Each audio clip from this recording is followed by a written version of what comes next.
Cameron, is there any indication of any progress made by Connor Weigman or anything there to report? I would think that he's just doing his best to, of course, prepare for the season. But of course, everyone wants to hear about the quarterback. Yeah, no, Connor's looking great. He's got more zip on his throws. He's gotten bigger. He participated in the Manning Passing Academy. We covered that extensively. Um, Again, this is a kid with first round potential. He's got all the ball skills. He's got the accuracy, the touch. Like I said, he's throwing harder. He's finally feeling more comfortable, and that's the biggest thing. Like sometimes when a guy gets injured, and especially they miss the entire season, you deal with a lot of adversity. You see someone take your job, but you kind of see, okay, is my future here? Well, he knew all along, and a lot of people, to be honest, when Jimbo left, were afraid. Is Connor considering going to the transfer portal? Is he considering different options?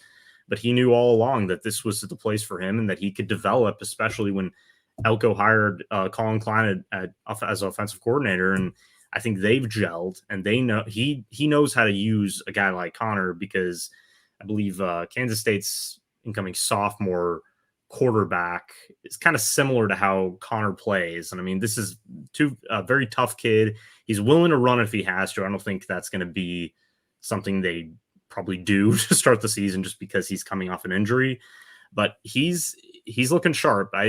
This could, again, we talked about the O-line.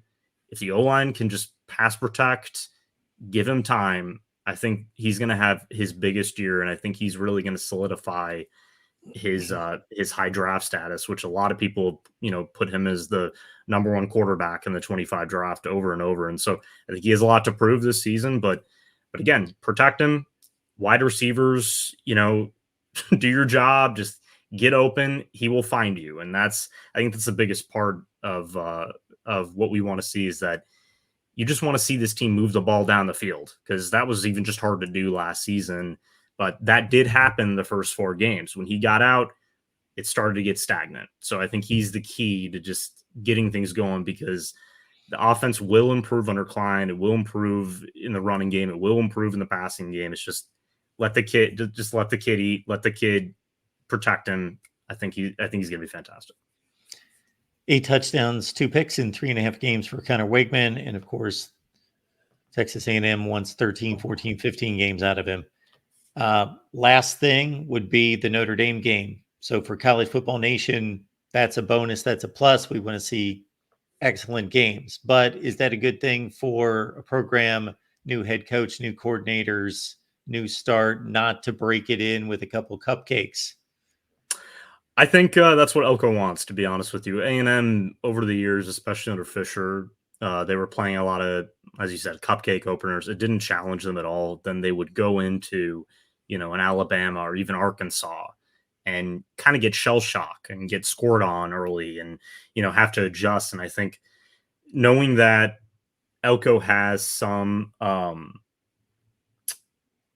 familiarity with Notre Dame, especially Marcus Freeman. He has familiarity with Riley Leonard, obviously, who he coached. He's mentioned that, numerous times. I wish I could, coach against anybody else to open the season. But Notre Dame's dealing with some issues right now, losing their left tackle for the season, obviously, earlier this week. I mean, that's horrible to hear. It really is. But you do have to look at it strategically. This is advantage A&M, I think, because we've been talking about it the entire show. A&M's defensive line and pass rush is going to be the key to them winning any of these games this season, especially opening up against a blue chip opponent who I believe in USA Today's rankings was number 7 in the country. So you're going to be the number 20 team hosting the number 7 team to open, and you want to get this program off to the right track under Elko. That's the way to do it. I mean, that's the way to open things up in Kyle Field in front of a sold out sold out Kyle Field. It's probably gonna be close to sold out. And it's it's probably the marquee game to open the season. I would think it's on October 30th or August 31st. So yeah, it's I do think they want it though. I don't think they want to just kind of ease in. I think it's just go full bore.